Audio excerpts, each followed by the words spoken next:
Year 2084. The world is silent. Streets that once echoed with human voices are now abandoned. A virus called Thenora wiped out 70% of the global population in just 5 years. No vaccine, no cure. Humanity could only watch. Governments collapsed one by one. Cities turned to deserts.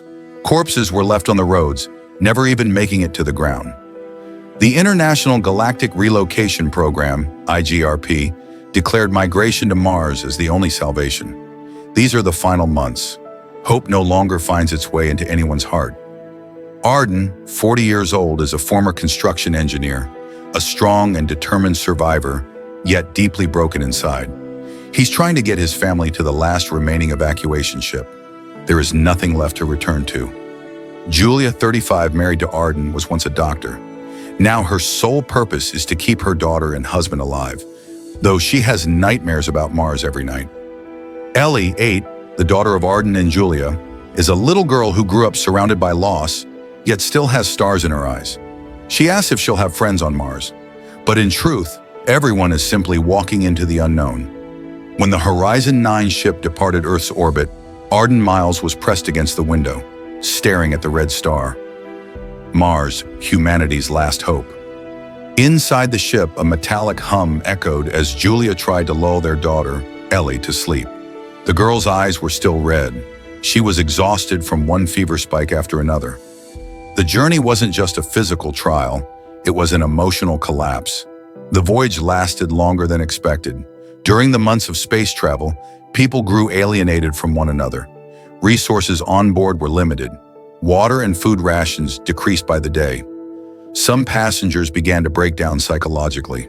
Claustrophobia, nightmares, and hallucinations became routine. Julia stayed awake at night listening to Ellie's breathing, while Arden volunteered in the engineering sector, repairing malfunctions in the life support systems. One night, a major system failure occurred. The oxygen production unit stopped. Within minutes, air quality inside the ship began to deteriorate. Panic, screams, then darkness. Arden and a few technicians manually restarted the systems. 3 people died that night. One of them was a small child from Ellie's education group. The next morning, Ellie didn't speak. Finally, they arrived on Mars. When the ship landed and passengers looked out the windows, all they could see was red, dry, and deadly soil. No one celebrated. There was no joy because this wasn't salvation. It was the beginning of another battle. Oxygen masks were strapped on, and the modules slowly opened. Arden was one of the first to step outside. As his feet touched the ground, a single thought crossed his mind. Even the soil is dead. The colony system was activated. People were divided into small groups. Tasks were assigned. Each day in the colony began with the sound of a bell. Everyone was given a personal schedule. Mornings started with the heating system turning on, followed by mandatory 30-minute exercise sessions. Sleep hours were strict. Excessive energy consumption was forbidden. Even the bathrooms were shared according to a schedule.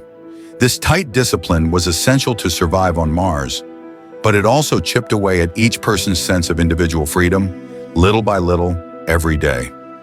Arden was assigned to the construction of underground living modules. The surface of Mars was uninhabitable. Protected zones had to be created underground to shield people from radiation. Julia joined the medical team. She had once been one of Earth's top pandemic doctors, but when the system collapsed, hospitals were looted and medicine became almost impossible to find. In her final days on Earth, she had tried to save thousands, but couldn't save her own brother. Healing people again on Mars felt like penance. Most of the people arriving at the colony were already sick from the journey. Others carried infections they had contracted back on Earth. Ellie was placed in a small learning space designated for children, but there were no lessons, no toys, just a safe tent, a few faded books, and the occasional silent teacher. On her first day, Ellie didn't ask a single question. She simply walked in circles she had drawn on the ground. Julia had begun to notice the light in her daughter's eyes starting to dim. Weeks passed. Agricultural zones were established. The only crop that could grow in Martian soil was potatoes, and even that with just a 30% success rate. Food supplies began to run out quickly. Water became an even greater issue. At first, the water brought from the ship was enough, but it depleted fast. Ice layers were searched for, and when they were found, extracting them took weeks. People began to fight over water. In the midst of all this chaos, a small miracle occurred. The first baby was born in the colony, pale but healthy. The event temporarily united everyone. People shared their resources to ensure the child's survival. They named her Nova, meaning a newly born star. But the unity was short-lived. Hardships once again took the forefront. A small group broke away from the main colony to establish their own camp. One night, while Arden was on patrol during a security check, the sensors detected movement in the distance. At first, he assumed it was a dust storm. But storms don't stay still. There was movement. What entered the edge of his field of vision wasn't human. A thin, elongated, transparent silhouette. A being moving too fast to be seen clearly. As it approached, the systems malfunctioned. Lights went out. Camera footage was corrupted. The next day, the science team inspected the area. There were no tracks, but the electromagnetic readings were far from normal. Julia suspected the phenomenon might not only be technical, but biological as well. She filed her report. It was never seen again. The next day, one of the top scientists disappeared. Last known location, the site of the nighttime investigation. The colony fell into disarray. People split into two factions. One group believed they needed to make contact with the beings. The other believed the threat had to be eliminated. That night, peace within the colony shattered completely. Arden was summoned by an armed group. He was no longer just an engineer. He was now a protector. Julia was against it. Another war? We just escaped one. Ellie watched her mother's tears. She quietly stepped closer and took her hand. If Mars doesn't want us either, where do we go, Mommy? Julia had no answer. Mars was no longer just a red planet. It had become the beginning of a new war in the heart of the unknown. From that night on, security patrols increased, and the lights were never turned off completely. The beings began approaching closer each night. They couldn't be seen, but they could be felt. People began dreaming about them. Some claimed they shared the same dream, a colossal eye suspended in the sky, watching them all. The first attack was silent. The energy station outside the colony vanished just before dawn. The watchman had seen nothing. Once again, the camera footage had gone dark. The power system failed, and the life support modules shut down. People scrambled with oxygen masks. Children cried. Julia and Arden clutched Ellie in their arms as they rushed to the underground shelter. The days that followed were a true battle for survival. Food storage units were looted. Water tanks were destroyed. There was no direct evidence that the entities were attacking, but the breakdown of human order led to chaos. In the midst of it, Arden, Julia, and Ellie built their own small refuge underground. To survive, they picked out and cooked tiny worms, melted icy stones to drink. One night, Ellie had a dream. In it, she felt another form of life sleeping deep beneath the surface, at the heart of Mars. When she woke, her eyes were full of tears, but she wasn't afraid. "They're watching us, but they don't want to kill us," she said. Julia and Arden were speechless. There was something unsettling about how calm their daughter sounded. Arden joined forces with a small group intent on establishing communication with the entities. They used Mars's magnetic field to send out low-frequency signals. One night, a response came. The screens went black, then lit up with a map, a crimson labyrinth, a structure beneath Mars. They decided to go there. On Mars, survival was no longer just about oxygen. It now demanded courage in the face of the unknown. Arden, Julia, and Ellie set out toward the marked point with a small exploration team. Beneath the red soil, they reached the mouth of a cave lined with black and gray stone.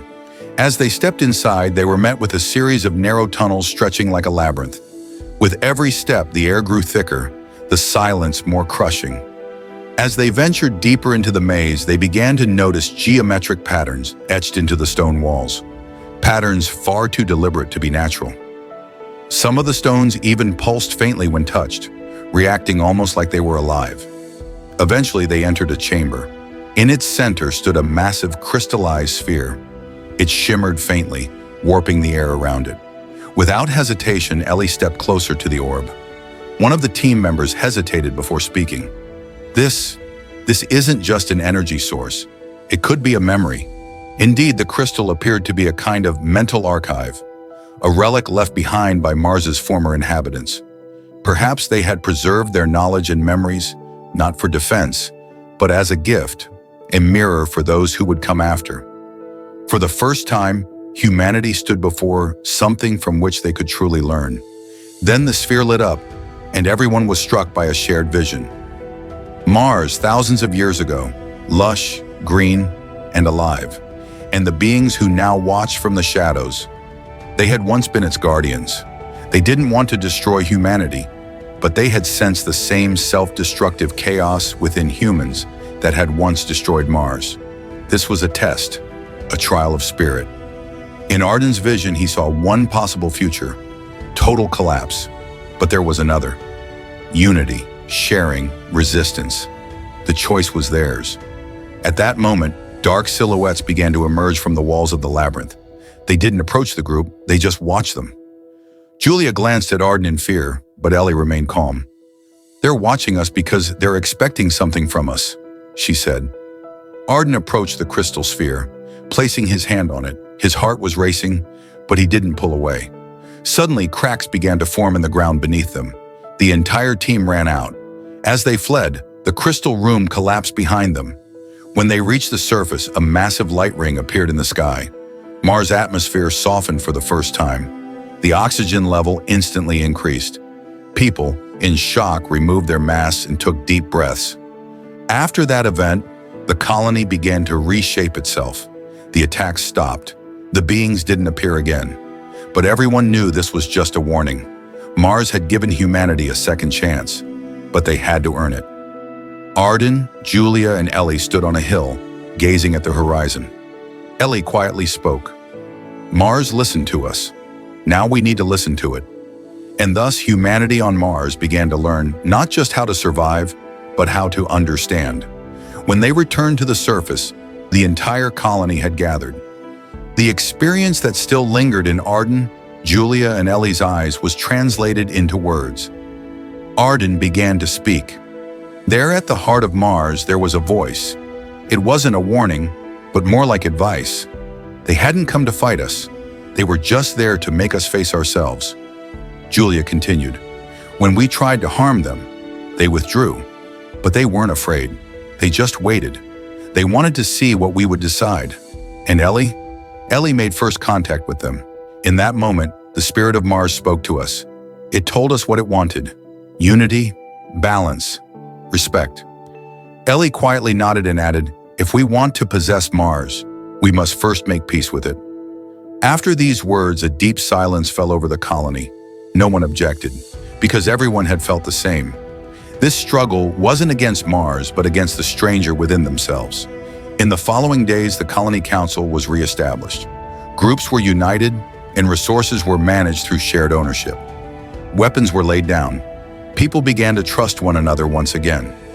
Mars's fragile second chance became a rebirth of conscience. Ellie was smiling now. Julia's eyes, for the first time in years, were filled not with tears, but with hope. Arden, at the newly established training center, was teaching the young not only engineering, but also empathy. The labyrinth beneath Mars had collapsed, but for the first time, the dark tunnels inside humanity were beginning to illuminate. Surviving on Mars was now not just about courage, it was about understanding, unity, and peace. And so, humanity had learned not just to survive on another planet, but to learn the meaning of life itself. Mars was no longer just a red soil, but the planet of a future rewritten with hope. If you like this story, don't forget to share it with your friends and subscribe for more content.